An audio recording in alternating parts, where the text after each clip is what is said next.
아버지를 일찍 여인 한 아들이 있었습니다. 이 아들의 꿈은 뭐였냐면 바다를 지배하는 게 꿈이었습니다. 세계의 바다를 다 다녀보기 꿈이 있어서 어릴 때부터 선박회사에 들어가려고 열심히 노력했습니다. 어느 나이가 돼서 선박회사에 취업이 됐습니다. 기뻐가지고 그 취업 통지를 막 뛰어서 엄마에게 찾아왔어요. 엄마, 나도 꿈을 이루어졌다고 하는데 엄마가 말합니다. 네가 바다로 떠나면 엄마는 너무 슬플 것 같아. 아들아, 그 꿈 내려오면 안 될까? 엄마의 말을 들으면 하나님 복을 주실 거야. 이 말을 들은 이 아들, 효심 깊은 아들이 멈칫합니다. 어릴 때부터 가졌던 꿈이 이루어져가는 순간인데 엄마가 가로막고 못 가게 하고 엄마의 말을 듣는 아들이 복이 있다고 하니까 이 아들이 꿈을 포기했습니다. 그날부터 엄마는 뜨거운 눈물로 기도하죠. 엄마의 말을 순종한 아들에게 복을 주십시오. 그 엄마의 기도가 응답되어서 이 아이가 미국의 대통령이 됐습니다. 조지 워싱턴 대통령. 엄마의 기도에 순종한 아들을 하나님이 쓰셨습니다. 어느 호텔에 록펠러라고 하는, 여러분 아시죠? 미국의 거부가 찾아왔습니다. 기부의 왕이라고도 하죠. 그 지배인이 보고 너무 놀라서 자기 호텔에 이 록펠러가 찾아오니까 인사를 콕 합니다. 근데 이 록펠러가 뭐라고 하냐면 이 호텔에서 제일 싼 방을 하나 주세요 그래요. 아니 그 큰 부자가 제일 싼 방을 하나 달라고 하니까 깜짝 놀라서, 아니 회장님 무슨 말씀하십니까? 지금 회장님의 아드님이 지금 이 호텔에 머물렀는데 제일 좋은 방을 오고 있습니다. 그래도 아드님과 격은 맞는 방은 얻어야 되지 않겠습니까? 그랬더니 이 회장이 묻습니다. 아들이 머무르고 있는 방이 가격이 얼마였더니 $5,000요 그러더래요. 그러니까 그 정도는 돼야 된다고. 그리고 제일 싼 방이 몇입니까? 그랬더니 $33래요. 그러면 나는 $33짜리 방을 달라고 합니다. 말이 안 되는 얘기잖아요. 그래서 아니 회장님, 아니 아드님은 $5,000에서 자는데 왜 회장님은 $33의 방을 쓰십니까? 의아해가지고 그랬더니 이 록펠러가 하는 말이 그 아이는 아버지가 부자라 $5,000에서 자도 되고 나는 아버지가 가난해서 $33에서 자야 된다. 아버지를 잘 만난 아들이 $5,000면 얼마예요? 난 상상이 안 가더라고. 우리 돈으로 하룻밤 얼마? 650 정도. 이게 지금 시대의 인기가 아니라는 거죠. 여러분들도 좋은 아들이 됐으면 좋겠습니다.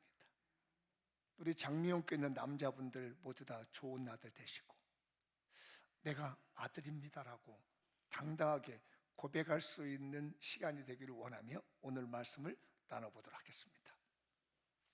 읽어볼까요? 시작. 주님, 눈에 보이는 것만 우선시하는 탐욕적인 아들이 되지 않겠습니다. 자, 우리 남자분들만 크게 읽어주세요. 시작. 주님, 눈에 보이는 것만 우선시하는 탐욕적인 아들이 되지 않겠습니다. 오늘 아들 설교입니다. 지난주 며느리 설교했었는데 오늘은 아들 설교, 다음 주는 아빠 설교가 들어갑니다. 제가 이 아들 설교를 하려고 작년 그 11월 달에 기도하면서 준비하는데 아들을 누구를 할까 하고 묵상하는데 두 아들이 떠올랐습니다. 아브라함의 아들이었습니다. 네, 아브라함이 75세에 하나님께 갈대아 우르에서 부름을 받습니다. 그리고 가나안 땅에 들어가서 하나님께서 약속을 하셨어요. 내가 하늘의 별처럼 많은 네 자손을 주고 바닷가의 모래와 같은 많은 아들을 줄 것이고 자손을 줄 것이고 땅에 티끌처럼 많은 자손을 줄 거다 그랬습니다. 그 말씀 붙들고 아멘 했어요. 근데 10년이 지났는데도 아들 하나 없는 겁니다. 그랬더니 그 아내 사례가 뭐라고 하냐면, 여보, 그게 아니고 나를 통해서 하나님의 아들을 주는 게 아니라 혹시 다른 여자를 통해서도 아들을 줄 수 있는 거 아니냐고. 이때가 4,000년 전이래요. 우리나라에도 뭐 시바지라는 게 있었잖아요. 좋은 건 아니었지만 그게 한 5, 600년 전인데 4,000년 전은 이건 뭐 흉이 될 일이 아니에요. 지금이야 흉이 되지만. 그러니까 성경을 볼 때는 당시의 세계로 들어가서 오늘로 해석해 나와야 되는 그런 데 보는 광인데 4,000년 뒤에 아들 못 낳는데 하나님이 약속하기를 10년을 기다렸단 말이에요. 하늘의 별같이 빛나는 아들 주고 바닷가의 모래같이 해양을 점령할 수 있는 아들을 주고 땅의 티끌처럼 땅을 지배할 수 있는 아들을 주신다 해놓고 그 말한 다음에 10년을 기다렸는데도 아무런 반응이 없는 거예요. 그러니까 이 현모양처인 사례가 그렇게 하지 말고 내가 데리고 있는 애굽에서 데리고 있는 하갈이라는 여종이 있는데 젊다고 이 젊은 여인을 통해서 아들 낳아서 당신 나도 입적하면 되지 않겠냐. 그랬더니 그것도 그럴 만한 거예요. 꼭 사례를 통해서만 나는 것이 아니라 하갈을 통해서도 나도 내 아들이 될 수 있으니까 그래가지고 아내의 동의로 아내의 권유로 말미암아서 이제 아이를 가졌어요. 근데 이게 문제라. 엄마가 하갈이라는 엄마가 방금 전까지 여종이었잖아요. 주인마님 뭐 해드릴까요? 이렇게 따라서는 이 하갈이 갑자기 아이가 임신했니까 눈빛이랑 째려보고 자기가 임신했다는 거 아들을. 그래가지고 이 주인마님을 기분 나쁘게 하는 겁니다. 영 기분 나쁜 거예요. 얼마 전까지만 해도 네 마님 하던 애가 고개 뻗어 들고 쳐다보니까 이 얘기를 고민스러워 하다가 자기 남편에게 얘기를 했습니다. 여보, 글쎄 저게 당신 아이 안 했다고 나를 우습게 보기만 힘들게 안 해요. 그래, 그건 당신 소관이가 알아서 해. 이랬더니 남편의 허락을 먹고 이 사례가 지금은 사례예요. 나중에 이름이 사라로 바뀌는데 이때 당시 아브람도 아브람이에요. 아브라함으로 바뀌기 전이에요. 학대하기 시작합니다. 구박하고 때리고 이러다 보면은 임신한 아이가 낙태되게 생겼어. 그래서 이 하갈이 도망을 쳤습니다. 쫓겨난 거예요. 그래가지고 간 곳이 벌판으로 갔습니다. 사막으로 가서 하나님께 그래요. 그때 여호와의 사자가 나서서 너 왜 여기 있느냐. 그러면서 오늘 이 창세기 16장 11절에 이 말씀을 합니다. 읽어볼까요? 여호와의 사자가 또 그에게 이르되 네가 임신하였은지 아들을 낳으리니 그 이름을 이스마엘이라 하라. 이는 여호와께서 내 고통을 들으셨음이로다. 이스마엘이라는 이름을 주었는데 그 이스마엘의 뜻이 뭐냐면 여호와께서 내 고통을 들으셨다. 무슨 얘기냐면 자기가 아이를 임신했는데 사례를 통해서 너무 학대를 받은 거예요. 그래서 그 학대를 못 견뎌가지고 그 여자에게 무서운 그 눈초리 이게 못 견뎌가지고 뛰쳐나와서 하나님께 울부짖었더니 하나님이 네가 고통당하는 것이 무엇인지를 안다라고 하면서 이름을 이스마엘이라고 한 거예요. 그러니까 이스마엘이라는 뜻이 뭐냐면 여호와께서 내 고통을 들으시고 있다는 거예요. 좋은 이름이죠. 안 좋아요? 너무 좋은 이름이에요, 이 이름이. 그리고요, 야곱이라는 이름이 뭘로 나중에 바뀌죠? 이스라엘로 바뀌잖아요. 이거 있기 전이에요. 성경에 엘이 들어간다는 말은요, 하나님이란 단어거든요. 하나님의 이름이 들어갔다는 얘기는요, 처음 썼습니다. 요 이스마엘이. 그러니까 굉장한 축복을 받은 이름이 이스마엘이에요. 나의 고통을 들으시는 하나님. 생각해봐요. 내가 누군가 핍박을 당하고 있고 누군가의 고통을 당하고 있는데 하나님이 내가 네 기도 들어줄게. 내가 네 고통을 알아줄 거야 라고 하나님이 나한테 천사를 보내가지고 얘기한다면 내가 어찌 기쁘지 않겠느냐는 얘기예요. 그러면서 말합니다. 내가 네 고통 다 하니까 다시 돌아가. 돌아가서 아들을 낳아서 그 이름을 이스마엘이라고 합니다. 이스마엘이 너무 좋은 이름인데 이게 이제 그 뒤에 단서가 붙어서 정말 마음이 아픈 단서예요. 뭐라고 하냐면 너는 들나귀처럼 된다. 한번 이거 읽어볼까요? 그가 사람 중에, 이 그가라는 말 이스마엘을 두고 말하는 거예요. 그가 사람 중에 들나귀같이 되려니 그의 손이 모든 사람을 치겠고 모든 사람의 손이 그를 칠지며 그가 모든 형제와 대항해서 살리라 하니라. 이스마엘이 하나님께서 고통을 들으셔 좋은데 이 사람이 들나귀처럼 뛴대요. 이 성경에서 들나귀라는 말은요, 고삐풀로 망아지라는 말 우리 쓰시죠. 우리나라의 쓰는 관용어 중에 고삐 풀린 망아지, 지 맘대로 막 다니고 잔인하게 막 싸돌아다니는 사람을 고삐 풀린 망아지라 하는데, 이 히브리 문학에서도 성경에서 그런 사람을 들나귀라고 합니다. 들나귀처럼 뛴다. 그러니까 이 이스마엘이 하나님의 은혜를 받았지만 나와가지고 지 멋대로 산다는 거예요. 그리고 모든 사람을 친다는 얘기는 다른 사람을 죽인다는 얘기입니다. 형제들과 싸움이 되는 사람이 됐다는 얘기예요. 왜 이렇게 좋은 이름이, 이 아들이 너무 이름이 좋은데 왜 그럴까 생각했더니 그 답이 신약 성경에 있는 갈라디아에서 그 답이 나오더라고요. 바울이 이 부분을 놓고 설명을 합니다. 4장 22절부터 한번 읽어볼까요? 기록된 바 아브라함에게 두 아들이 있으니 하나는 여종에게서 하나는 자유 있는 여자에게서 낳았다 하였으며 여종에게서는 육체를 따라 낳고 자유 있는 여자에게서는 약속으로 말미암느니라. 이것이 비유니 이 여자들은 두 언약이라. 하나는 신의 산으로부터 종을 낳은 자니 곧 하갈이라. 여기 보니까 이 이스마엘이라고 하는 아들이 태어났는데 이 아들은 육체로부터 따라났다. 이러다 보니까 이 아들이 들나귀처럼 뛴다는 거예요. 자, 정신 차리고 들어보세요. 지금 눈 감고 기도할 때 아니에요. 지금은 내가 엄마가 어떤 마음을 먹는지에 따라서 내 아들이 육신을 따라 나게 되는지 약속의 자녀로 나는지는 중요한 문제란 말이에요. 여러분의 아들에 대한 문제입니다. 내 옆에 앉아있는 아들 문제예요 지금요. 자, 그러면 왜 육체를 따라서 남다고 얘기를 하냐면, 아까 제가 처음 말드렸죠. 하나님은 약속을 통해서 사라를 통해 가지고 하늘의 별과 같이 땅의 티끌처럼 바다의 모래같이 주겠다 약속을 해놨어요.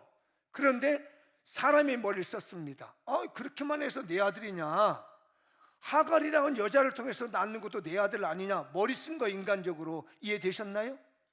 사람의 생각을 통해서 낳았다는 거예요. 믿음을 통해서 한 것이 아니라 그때 당시에 문화를 이용해 가지고 그때 당시에 환경을 이용해 가지고 하나님의 약속은 저 뒷전에 물러두고 사람의 생각과 인간의 욕망을 따라서 내 눈에 보이는 이 욕심을 따라서 이 아이를 낳다는 거예요. 그러다 보니까 내가 네 고통은 알아주지만 그 아이가 자라서 들나귀처럼 뛰어다니게 될 것이고 너희 형제들과 서로 싸우게 되는 비극적인 일이 일어나게 된다는 것이에요.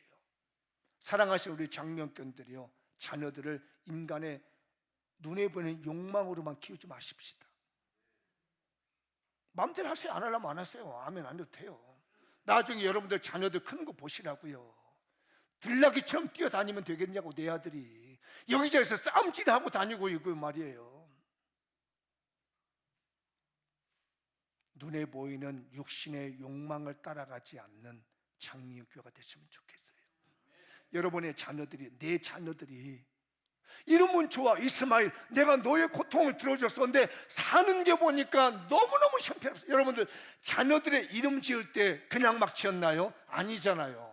물론 예수 믿기 전에는 장명소에 가서 돈 주고 제일 좋은 이름을 지은 사람도 있을 것이고, 어떤 사람은 목사님 기도 이름 좀 지어주십시오 해가지고 목사님이 수일을 기도하고 한 달을 기도하다가 지어진 이름도 있을 거예요. 근데 그렇게 지은 이름인데 인간의 육신을 따라 살아가다 보니까 내 아들이 형편없어져서는 되겠냐는 거죠. 오늘 오신 여러분들, 우리의 아들들이 아들인 여러분들이 눈에 보이는 인간적인 욕망에 빠지지 않고 살아갔으면 좋겠습니다. 내 눈앞에 보이는 현실만 보지 않았으면 좋겠어요. 어느 나이 많은 성자가 길을 가는데 두 명의 나그네가 같이 길을 가더랍니다. 한참을 길을 가다가 헤어질 때가 되었어요. 이 성자는 마음이 좋아서 너무 고마워서 이런 얘기를 합니다. 내가 당신 둘에게 선물을 주고 싶다. 근데 어떤 선물 주냐면은 한 사람의 선물을 먼저 구하면 그 선물보다 2배나 되는 사람은 상대방에게 주겠다. 이해되셨나요? 못 알아들으셨어요? 우리 장로님하고 둘이 걸어가는데 장로님 중하고 저하고 중에서 누가 먼저 뭐를 주세요 하면은 제가 먼저 이거 주세요 하면은 장로님에게는 2배를 주겠다는 거예요. 좋아요, 안 좋아요? 어째 깨름직해? 여기도 다 똑같구나 이거. 응? 세상의 욕망, 눈에 보는 욕망만 빠진구나. 그래가지고 이제 탁 던져놨더니 저놈의 새끼가 뭘 구하지? 주는 먼저 구하면 내가 2배를 받는데 내가 먼저 구하면 안 되지. 이러고서 눈치를 보고 싸우기 시작했어. 그러니까 거기서 성격이 모진 사람이 야! 빨리 구해! 누가 구해 임마! 이런 거야. 이래가지고 싸움이 됐네. 살벌해진 거예요. 화가 바짝 올랐습니다. 그랬더니 한 친구가 뭐라면 하나님! 아니 저기 성자님 내 눈을 빼주십시오 그랬어요. 자기 눈이 하나 쏙 빠지니까 친구 눈이 2개가 빠져버린 거야.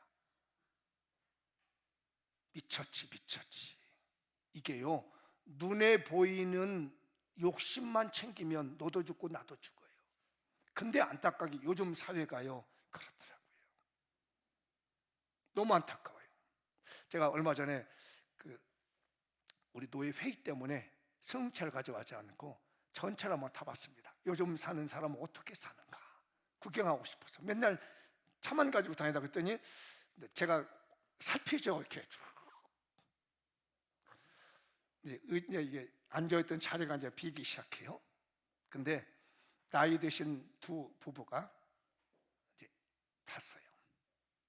근데 그게 우리 젊은 친구들 제가 나쁘게 보려는 게 아니라 그 옆에 이렇게 젊은 친구가 앉아 있어. 그리고 양쪽에 자리가 비었어. 그럼 어떻게 해야 될까? 우리 같으면 양쪽에 자리가 딱 비었고 젊은 남자 친구가 이렇게 딱 앉아 있는 거야. 그러니까 할머니가 좀 건강하셨나 봐. 할아버지 보고 앉으세요 하니까 할아버지가 그래서 손잡고 둘이 가시는 거야. 저 친구 어떻게 하나 봤더니 끝까지 가더라고. 그렇게 내 마음은 비껴주면서 앉으세요 해줄 줄 알았는데 못 본 척 요것만 보고 있는 거야 이거. 이야, 이렇게 언제 우리 사회가 되어버렸어요. 눈에 보이는 이 자기 욕심에만 빠지다 보니까 너도 망가지고 나도 망가지고. 욕심이 된 동갑내비 부부가 있었답니다. 근데 결혼 30주년이 됐어요. 결혼 30주년 생일잔치를 하는데 갑자기 천사가 나타났습니다. 그러면서 하는 거지, 당신들이 이렇게 참 행복하게 30년 동안 살았으니까 내가 선물 하나 주겠다고, 각자 선물 하나씩 해달라고 요청해보라 했습니다. 그랬더니 이 할머니가, 할머니라고 하면 안 되죠, 아주머니라 하게 되겠지, 60 먹었으니까,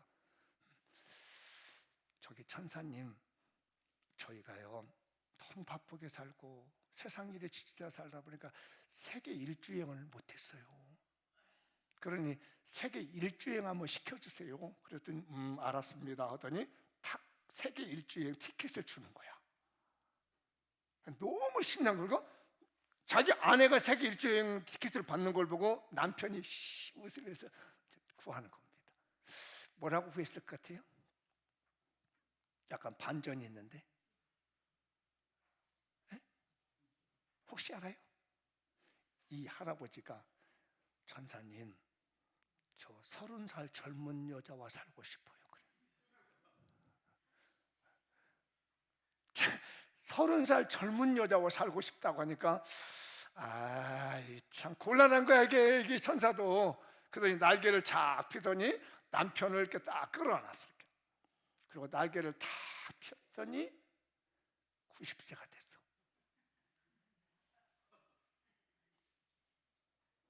(30세) 차이 나는 거 맞지? 이 남자는 자기는 60 그대로 놔두고 30살 부인을 얻을 줄 알았는데 이 천사는 30살 더 먹게 먹었어.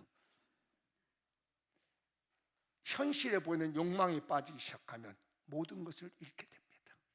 우리 사랑하는 아들된 자들이 자꾸만 현실에만 빠지고 천국을 상실해버리고 하나님 나라를 상실해버린다면 모두 망가질 뿐입니다. 우리 장미영교회 모든 아들들이요, 장미영교회 모든 성도들이요, 내 눈앞에 보이는 현실적인 욕망에만 치우치지 마시고 하나님 나라를 바라보도록 하십시다. 미래에 주신 하나님의 축복을 받아 누리시기 바랍니다. 앞뒤 분에게 인사 한번 하시죠. 현실만 보지 마세요. 시작. 천국도 보시고 사세요. 그러다가 정말 현실의 욕망만 빠지다 보면 많은 것을 잃어버리는데 이게 바로 이스마엘이었습니다. 이게 육신을 따라 살아가다 보니까, 육체를 따라 살아가다 보니까 마찬가지로 아브라함도 육체를 따라서 아내를 얻었던 거고 하갈도 육체를 따라서 얻었던 거고 그 육체를 따라서 나는 부모에게서 나는 이스마엘도 들나귀처럼 뛰게 되더니 결국은 요즘 그렇잖아요. 이스마엘 후예가 이슬람교도인 걸 아시죠? 아랍권이라고 합니다. 얼마나 우리 사회에 정말 많은 테러를 일으키고 있습니까? 저는 조금 걱정되는 게 뭐냐면 우리나라에서 제가 이슬람을 받아들이려고 합니다. 옛날에 이명박 대통령 그때도 마찬가지 이스라엘 자금을 가져오려고 했었죠. 근데 워낙 교회에서 그러면 안 된다고. 이게 전략입니다. 이슬람이 1%일 때는 어떻게 하고 2%일 때는 어떻게 하고 7% 이상 넘어가게 되면 그때부터 이제 쿠데타가 일어나게 되는 이런 전략 가운데 있는데 이게 성경에서 들나귀같이 뛰는 현실적인 문제에 부딪히게 되는 것이죠. 우리 교인들 절대로 눈에 보이는 너무 탐욕의 욕망에 빠지지 않기를 주의 이름으로 축복합니다. 두 번째로 볼까요? 시작. 주님, 하나님께서 주시는 언약적 축복을 증명하는 순종의 아들이 되겠습니다. 한 번 더 읽어볼까요? 시작. 주님, 하나님께서 주시는 언약적 축복을 증명하는 순종의 아들이 되겠습니다. 자, 우리 남자분들 아들들만 크게 읽어보죠. 시작. 주님, 하나님께서 주시는 언약적 축복을 증명하는 순종의 아들이 되겠습니다. 당연히 이삭 나오겠죠. 85세가 된 다음에 아들을 하나 봤습니다. 그리고 하나님이 또 하나도 말씀이 없으신 거예요. 13년이 지났습니다. 13년, 14년경이 지나고 요때 이스마엘이 13살 정도로 돼갑니다. 99세 나이가 먹었어요. 그때 하나님께서 아브라함을 부릅니다. 내년 이맘때에 너에게 아들이 있을 것이다. 그 사라, 이름을 사라에서 사라로 바꿔주면서 너의 몸에서 아들이 날 것이다. 그때 나이 한 90세 정도 됐답니다. 90세 할머니에게 99세 할아버지에게 하나님이 아들 주겠대요. 그랬더니 이 아브라함은 좋아서 웃습니다. 아들. 근데 이 사라는 약간 못 믿어져. 내가 지금 몇 살인데, 내가 90살인데 애를 낳아? 말이 안 되는 얘기야. 근데 이거는 부활의 새 생명을 표현하고자 하는 것이었습니다. 태문이 닫혔을지라도 하나님이 생명을 주시면 부활할 거라고 하는 것을 보여주기 위해서 죽은 태와 같은 사라를 통해서 하나님이 이삭을 주신 약속을 보여준 것입니다. 그래서 너 왜 웃냐 했더니 나 안 웃었는데요? 네 웃었잖아. 그리고 그래서 너 웃었으니까 이름을 이삭이라고 그래라. 이삭이라는 말은 웃음이란 뜻입니다. 그러니까 이 아브라함은 100세의 아들 낳는다고 너무 좋아. 그래서 웃은 거예요. 사라는 야, 내가 어떻게 91세에 애를 낳아? 아니 참 그럴 수 없지. 나가면서 약간 멋쩍은 웃음을 지은 그곳에 비롯돼서 웃음이라는 거죠. 근데 정말로 100세가 됐는데 아들이 난 겁니다. 아들이 점점 나이가 먹고 자라기 시작했어요. 근데 이 유대 역사가라고 하는 요세푸스는 이때 당시 나이를 아브라함이 한 125세 정도 됐다고 얘기를 해요. 정확한 건 나오지 않습니다. 성경의 어느 곳에 이때 당시 아브라함이 몇 살입니다 라고 나와 있지 않지만 요세푸스라는 그 유대 역사가선 한 125세 됐다. 그렇게 된다면 아들 이 이삭이 한 25세 정도 된 거죠. 어느 날 부릅니다. 아브라함아, 아들 잘 크고 있냐? 네 아들 잘 있지? 잘 크고 있는데 하나님 은혜 주셔서 잘 크는데 그래. 그러면 지금부터 이제 부엘세바라는 곳에 살고 있었는데 너 모리아 산으로 가서 내가 한 산을 가르쳐 줄 텐데 거기 가서 아들을 번제로 드려라. 불로 태워 주기라는 거예요. 과거 75세 때 한 50년 전에 하나님이 불렀습니다. 야, 너 갈대아우를 떠나 했을 때도 믿음을 가지고 순종해서 갔습니다. 근데 50년, 약 50년 정확하지는 않지만 50년이 지나오는데 하나님이 또 말합니다. 너 아들 갖다가 번제는 뭐냐? 불로 태워주기라는 얘기입니다. 근데 여러분 상식적으로 생각해 보세요. 저는 여기에서 아브라함의 믿음이 이 믿음을 가질 수밖에 없는 게 하나님이 사람을 불로 태워주겨? 이건 말이 안 되는 얘기야. 저는 거기 믿음을 가졌을 겁니다. 그래서 이 아들 데리고 3일 길 갑니다. 이게 90km 거리예요. 그러니까 하루에 한 30km씩을 걸어갈 수 있죠. 90km 거리를 왔더니 지금 현재 예루살렘이에요. 예루살렘에 산 하나 가시면 너 저기가 모리아 산인데 너 저기 올라가서 불로 태워 번제로 주게라. 그때 이제 이 아들이 아버지 지금까지 아버지 따라다니면서 번제를 드려본 적이 있는데 그때는 아버지가 양도 잡아지 가시고 염소도 잡아지 가시는데 왜 오늘은 없어요?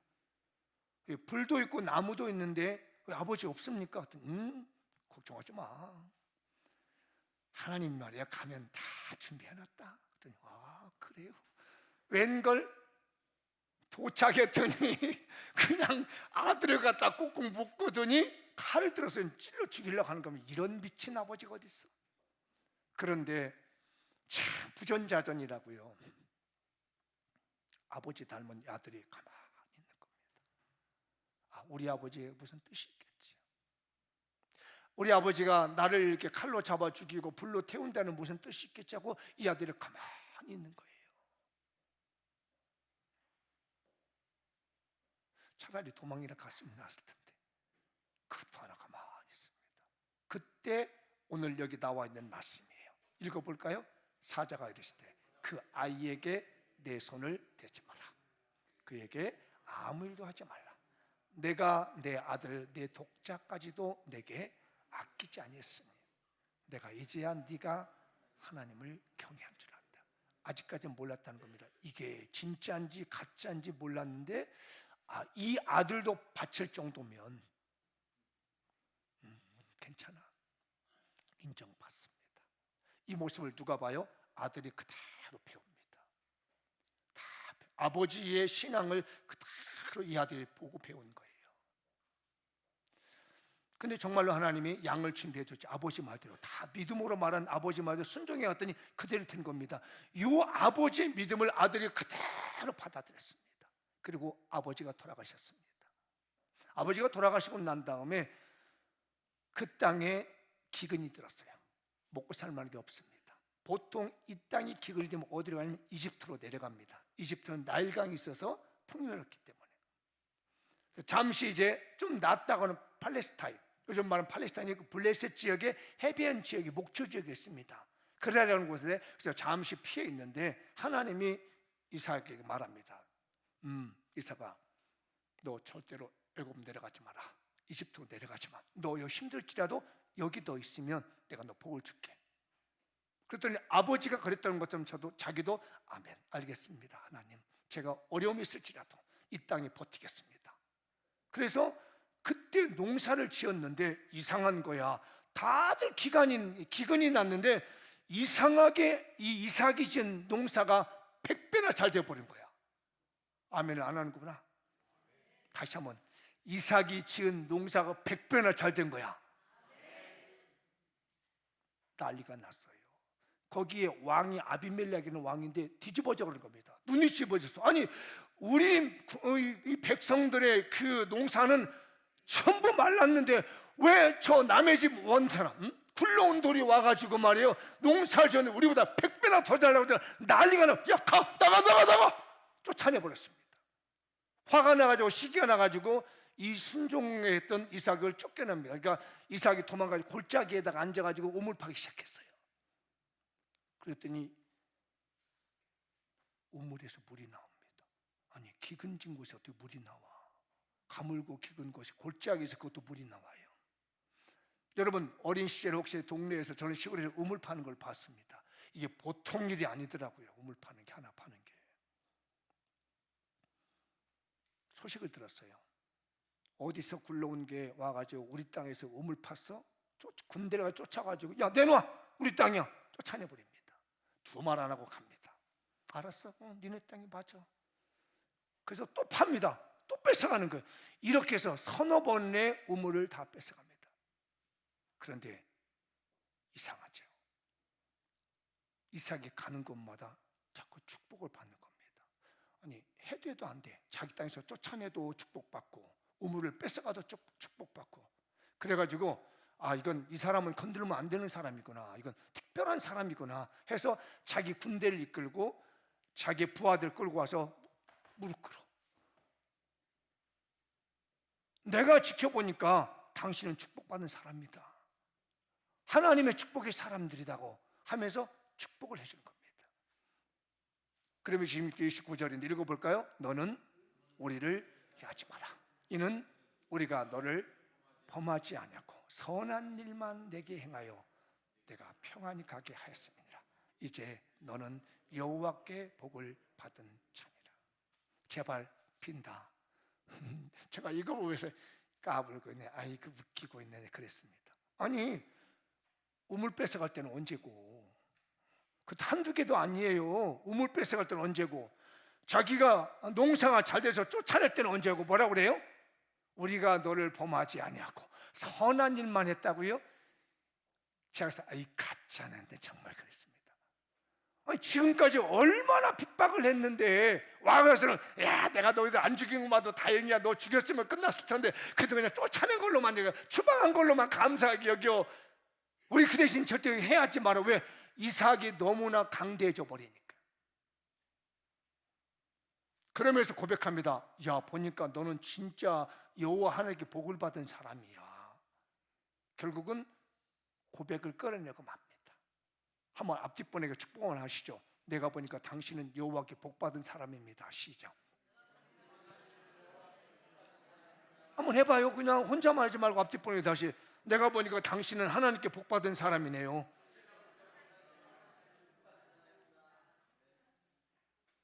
그렇죠? 아버지의 순종하는 그 모습을 그대로 닮은 이삭이 순종하면서 축복을 증명해낸 겁니다.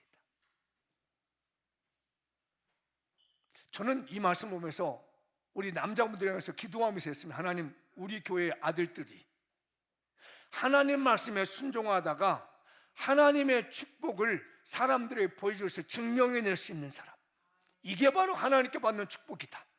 이것이 바로 하나님께 축복받는 사람이, 세상이 아무리 핍박하고 시기하고 질투할지라도 하나님 말씀에 순종해서 언약적으로 나가는 사람, 이게 복을 받는 거야. 너희들이 나를 핍박을 해, 너희들이 나를 괴롭게 해, 너희들이 나를 힘들게 해, 나는 여호와께 복을 받은 사람이야 라고 당당하게 말할 수 있는 아들 되시기 바랍니다. 우리 남자분들에게 향하십시다. 당신 하나님께 축복받은 사람입니다. 시작. 아니 남자분들에게 해줘요. 남자분들에게. 저 아내는 남편에게 한번 자 쳐다봐서, 남편 이렇게 보고, 좀 봐봐 서로. 나 설교 안 끝낼래. 그러면 안 쳐다보면, 자 부부간에 보고, 자 아닌 사람은 남편 여기 남자들 보고, 자 당신은 하나님께 축복받은 사람입니다. 시작. 자 그럼 남자들 나 이 정도에 한번 해. 시작. 남자분들 한번 해. 나 이 정도야. 시작. 아따 말 되게 안 듣네. 순종하면 된다고 하잖아 이거. 다시 이제 당신은 하나님께 축복받은 사람이라고. 그래 나 이 정도야. 시작.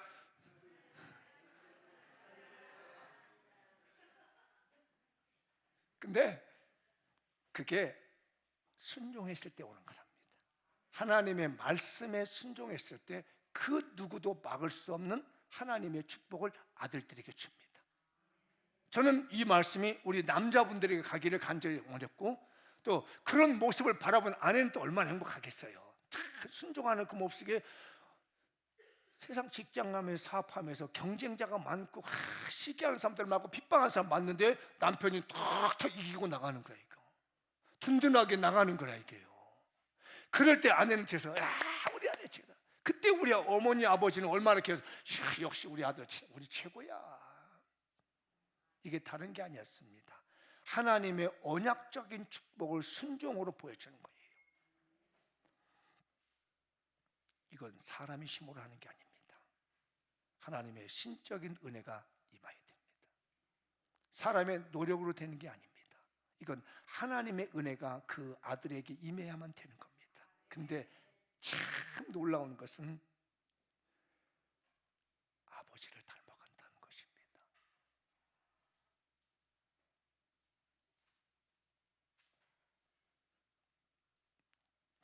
다음 주에 아빠들 보겠습니다. 아브라함이 인간적인 욕심을 가지고 낳았던 이스마엘은 들나귀처럼 되었습니다. 아브라함이 언약에 붙들고 아이를 낳았을 때는 그 아이가 순종의 모습을 그대로 닮아가더니 그 축복의 언약을 잘 지켜갑니다. 아들이 있기 전에 아빠가 있습니다. 아들들이요, 순종을 배웁시다.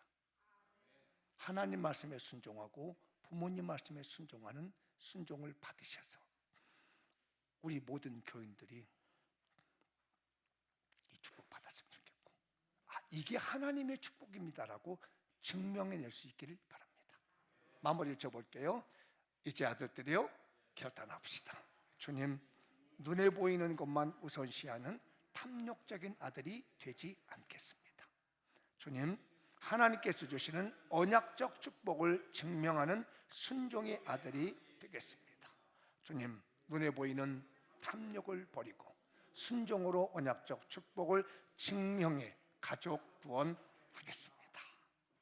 주께서 하신 말씀이 반드시 이루어지리라 믿은 그 여자에게 복이 있도다.